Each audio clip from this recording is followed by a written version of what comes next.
Bwana NK, kwa nini flash si pointi? Hii GB 7 hii.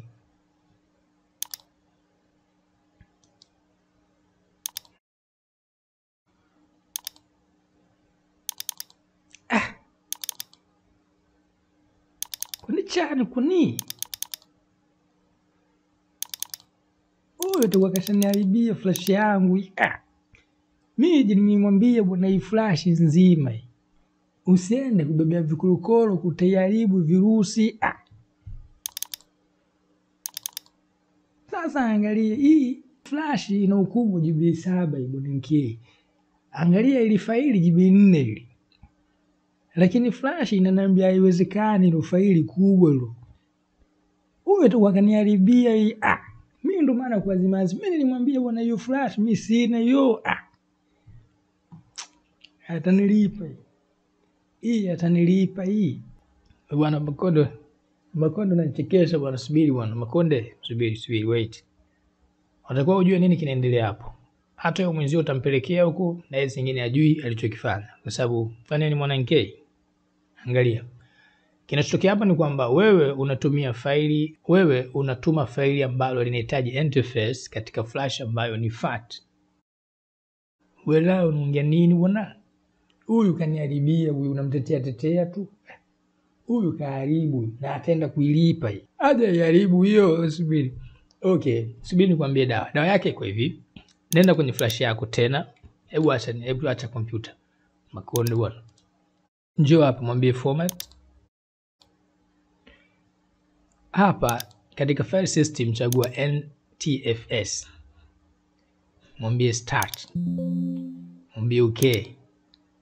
Hata ifomati.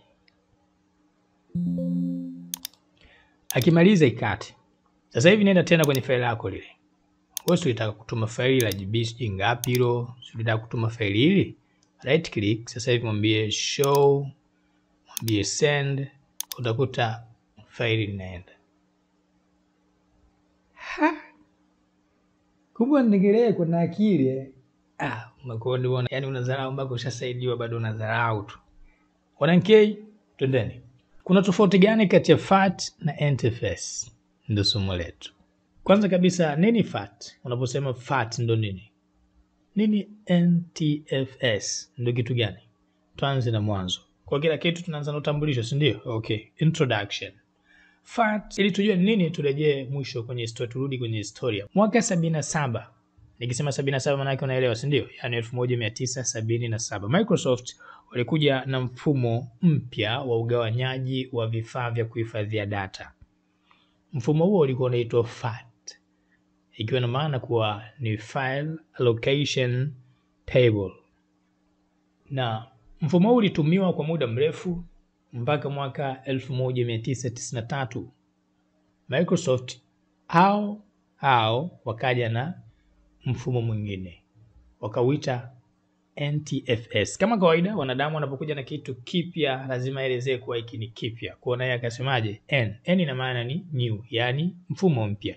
New Technology File System, yani mfumo mpya ambao unahusu ugawanyaji wa data katika vifaa vya kuhifadhia.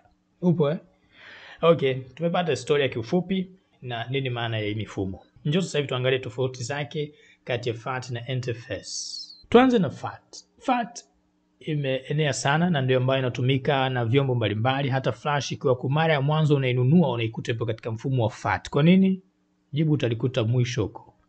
Endelea. Kwa katika faida zake ni kwamba FAT imeenea sana, lakini aibu zake FAT haiwezi kubeba faili moja lenye ukubwa wa GB 4 kwenda mbele. Ndio nini? Umemwona Makonde alikuwa anakukulika, si ndio? Kwani pale nini? GB 7, flash ni GB 7. Lakini faili ilikuwa litaki kuingia. Kwa nini? Kwa sababu mfumo wa FAT hauruhusu kubeba faili moja lenye ukubwa zaidi ya GB hizo. Mimi napenda kupigia mifano ambayo ni hai ili uelewe, kwa sababu nadharia mimi naona ni ngumu. Okay, tukifanya mfano flash nje, tufanye flash yote ni kabati. Ndani ya kabati kuna madraw. Hizo draw au hayo madraw ndio ambayo yanashughulika na swala zima la kuhifadhi data. Katika mfumo wa FAT, hilo draw lako moja haliwezi kubeba faili kubwa lenye ukubwa wa GB 4 kwa wakati mmoja. Yaani mlango wake, tuseme ni mlango wake wa kuingilia. Ama ndani kuingia inawezekana ikachukua zaidi hapo. Yaani sasa na nyumba sina vipimo vyake vya mlango. Ndani ya nyumba, chumbani unaweza kuweka gari lako, si ndio? Unaonaje kama unaogopa wezi unataka kuliingiza gari ndani? Utaliingiza? Haiwezekani, si ndio? Watu watakuwa na chizi nini? Lakini kwani gari liingia ndani? Gari linaingia ila mlango hauruhusu. Ndio hivyo kwenye mfumo wa FAT. Ama kwenye NTFS tofauti. NTFS inakuruhusu kubeba faili moja kubwa mpaka terabyte 16. Maana yake hakuna mwisho unaweza kusema kwa sababu terabyte ngapi hizo, mbona nyingi sana. Kwa maana yake ukitumia FAT uelewe. Maana yake sio siku umeenda huko umekuta movie sijui na GB ngapi, umedownload GB 15 movie moja, eti ukiuliza wewe unataka niangalie 4K. Wewe unataka kuangalia 4K, unao TV ya 4K, unataka kupoteza pesa bila faida. Take care. Kuna somo ilapo tulifundisha hizo ukubwa wa 4K, HD, Full HD, kuna SD ndo nini? Tazama hilo somo. Soma na download tu video uelewe. Unatumia pesa bila faida. Sasa umemaliza, kumbe ulikuwa kwenye internet cafe. Nini kinafuata? Weka flash kubeba faili, alikubali. Kwa nini? Flash yako ni 128 unataka kupigana. Hii flash ni GB 128. Hili faili ni GB 15. Mbona haingii? Haliingii kwa sababu flash ni FAT, faili linahitaji NTFS. Tutoke huko. Tuende kwenye security. Kwenye security pia mfumo wa FAT kuna kasoro. FAT haina uwezo wa kuweka security zaidi kwenye data zako. Hivyo mfumo wa FAT haupendekezwi kama tunataka data zetu ziwe secure zaidi. Lakini pia hata ukiingia katika upande wa kuweka sheria kwa faili moja moja utapata tabu ukitumia FAT. Tofauti na NTFS. Unaweza kufunga faili na faili na faili na faili. Kwa kwenye security pia NTFS inashinda. NTFS ina uwezo pia wa kurecover baadhi ya matatizo kama itatokea kumetokea tatizo la power, yani moto umekatika ghafla kwenye flash. Flash itakuwa na uwezo wenyewe wa kujifanyaje, wa kujirecover na kuendelea kufanya kazi. Tofauti na FAT, ikiloga data zimepotea. Usinishtakie.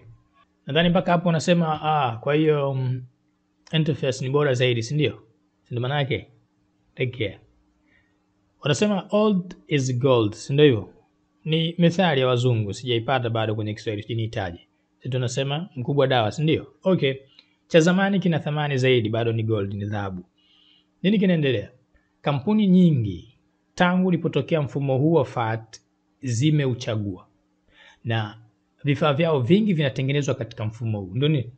Katika simu yako kuna kitu kinaitwa OTG, ni teknolojia mpya imeletwa ambayo inahusu nini? Unaruhusiwa kuunganisha simu yako na flash. Yaani una uwezo wa kuona vitu ambavyo viko ndani ya flash kupitia simu kawaida, sio lazima uwe na kompyuta. Kwa maana yake nina uwezo wa kudownload movie nikaiweka kwenye flash, nika na uwezo wa kuitazama kupitia simu yangu baadaye. Hata diski kwa taarifa yako. Unaweza pia kuunganisha diski na simu yako kwa kupitia huu mfumo wa OTG.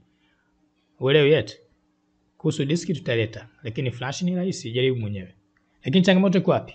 NTFS haijulikani kwenye mfumo huu. Ndio nini? Maana yake kama flash yako itakuwa katika mfumo wa NTFS, ukiconnect na simu yako kupitia OTG, simu itakwambia bwana, si atoni kitu na tusumbua.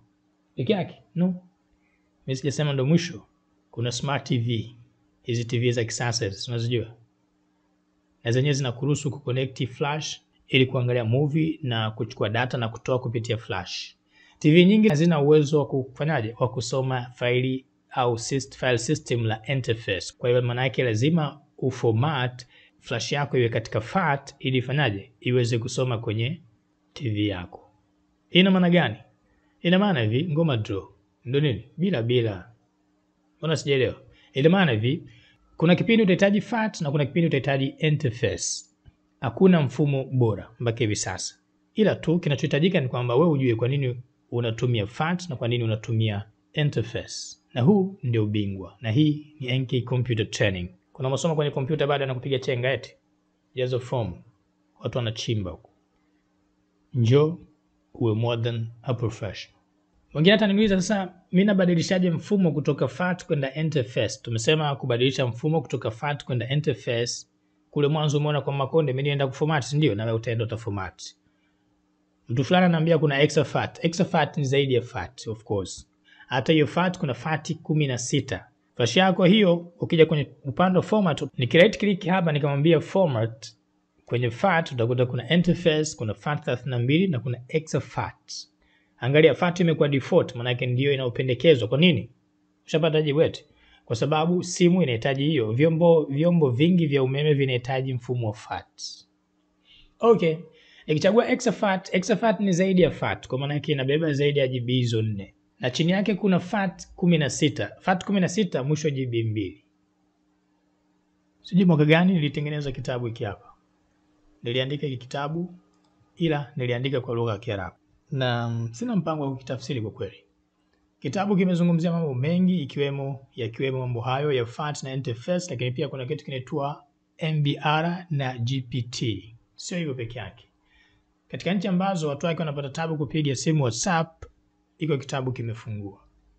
Sijui lini nitafanya ufasiri. Kama unaweza ukifanya ufasiri kisambazo na ukujua. Hii ni NK. Lengo letu hasa wewe uwe more than a professional. Asante.